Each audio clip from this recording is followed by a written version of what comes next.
इस दुनिया में जितना पुराना इतिहास मानव सभ्यता का है, उससे भी पुराना अस्तित्व है पत्थर की गुफाओं का।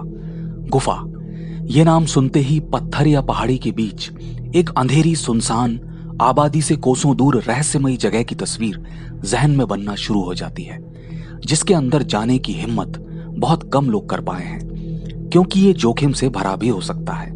लेकिन एक सच ये भी है कि हजारों साल पहले यही अंधेरी गुफाएं उस वक्त के इंसान का आसरा हुआ करती थीं।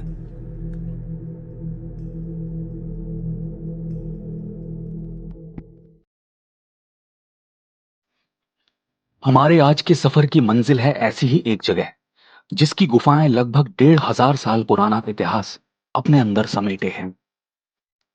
यहां आपको बता दें कि मध्य प्रदेश का विदिशा जिला पुरातत्व और इतिहास की दृष्टि से एक बेहद खास जगह है, और आज आपको लेकर चलते हैं यहां की ऐतिहासिक दृष्टि से बेहद खास उदयगिरी की गुफाओं में।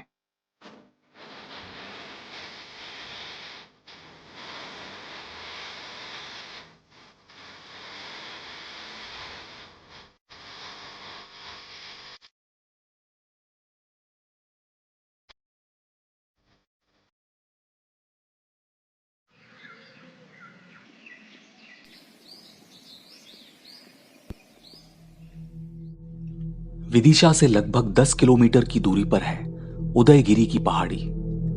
आखिर कैसी होंगी यहाँ की गुफाएं और क्या है उनका इतिहास?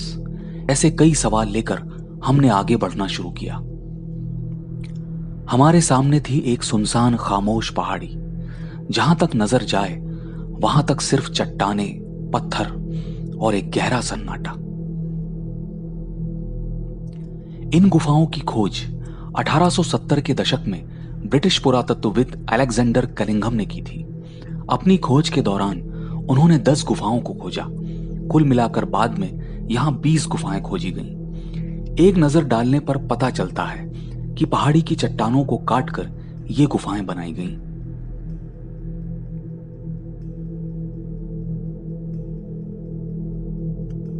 संदर्भों के अनुसार उदयगिरी की पहाड़ी पर मौजूद गुफाओं का संबंध 4वीं और 5वीं शताब्दी के गुप्त काल से है, जिस समय चंद्रगुप्त मौर्य द्वितीय का शासन था।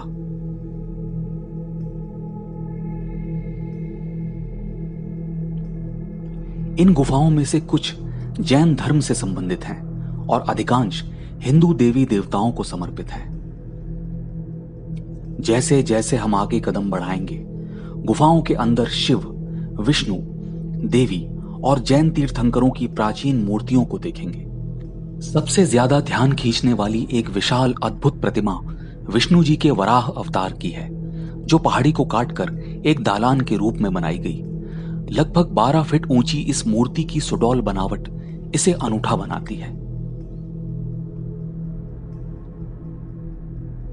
पौराणिक कथा के अनुसार एक बार हिरण्याक्ष पृथ्वी को गहरे पानी में ले गया। तब भगवान विष्णु ने वराह का अवतार लेकर पृथ्वी की रक्षा की और अपने सींगों पर उठाकर पृथ्वी को ब्रह्मांड में वापस स्थापित किया। उसी घटना का चित्रण इस गुफा में किया गया है। तो चलिए अब पहाड़ी के दाईं ओर से आगे बढ़ना शुरू करते हैं और सबसे पहले आपको दिखाते हैं ये गुफा और जानते हैं इसके अंधेरे में छुपी चीजों को।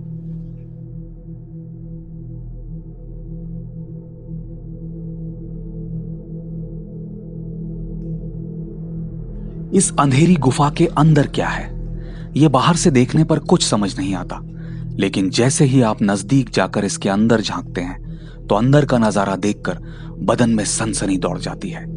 1500 साल पुरानी पत्थर की मजबूत गुफा, पत्थर के 4 मजबूत स्तंभ और बीचों बीच पत्थर के ही प्राचीन शिवलिंग।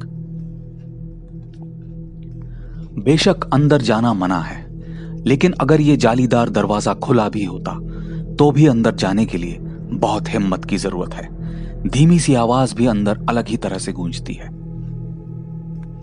हमें आश्चर्य और विस्मय से भरने के लिए इतना काफी था। लेकिन अभी यह बात यहीं खत्म कहां हुई। अभी तो सुनसान पहाड़ी पर चढ़ना बाकी था, जहां न जाने कौन कौन सी चीजें हमें चौंकाने के लिए इंतजार कर रही थी। इसलिए अपनी बेचैनी को साथ लिए हम भी आगे बढ़ते रहे, बिना थके, बिना थमे।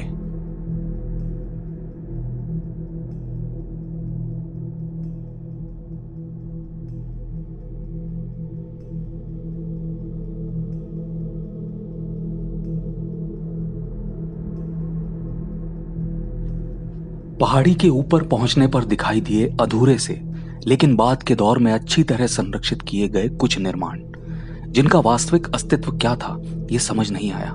लिहाजा सुनसान पहाड़ी के दूसरे छोर की ओर हम बढ़ चले। काफी आगे चलने के बाद आया नीचे की तरफ सीढ़ियों का रास्ता, जो है पहाड़ी का शुरुआती छोर। दिखाई दी एक दालान नुमा जगह, जैसे कोई प्रदर्शनी लगी हो। और इस जगह सबसे पहले ध्यान खींचा भगवान विष्णु की इस लेटी हुई अद्भुत मूर्ति ने। ध्यान से देखिए, यह प्रतिमा आधी खंडित है।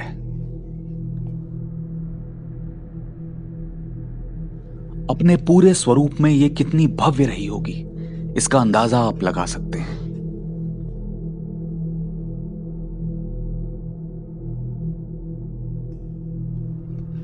आगे की चट्टानों पर अलग अलग देवी देवताओं की मूर्तियां अंकित हैं, जिनकी बारीकी देखते ही बनती है। यह बात और है कि वक्त की चोटों ने इनके वजूद को नुकसान भी बहुत पहुंचाया।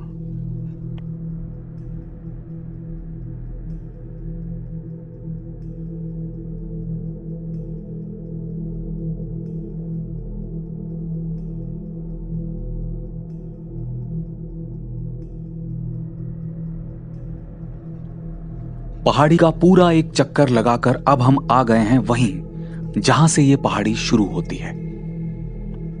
आइए एक और गुफा के अंदर झांकते हैं और आपको दिखाते हैं एक और सैकड़ों साल पुराना अद्भुत शिवलिंग। यकीन मानिए, यहां बैठकर 5 से 10 मिनट तक हम अपनी नजरें इस पर से हटा नहीं सके। और इस गुफा के बाहर हैं ये अधूरी प्रतिमाएं, जो इनके साथ की गई आक्रमणकारियों की बेरहमी का साफ बयान देती हैं।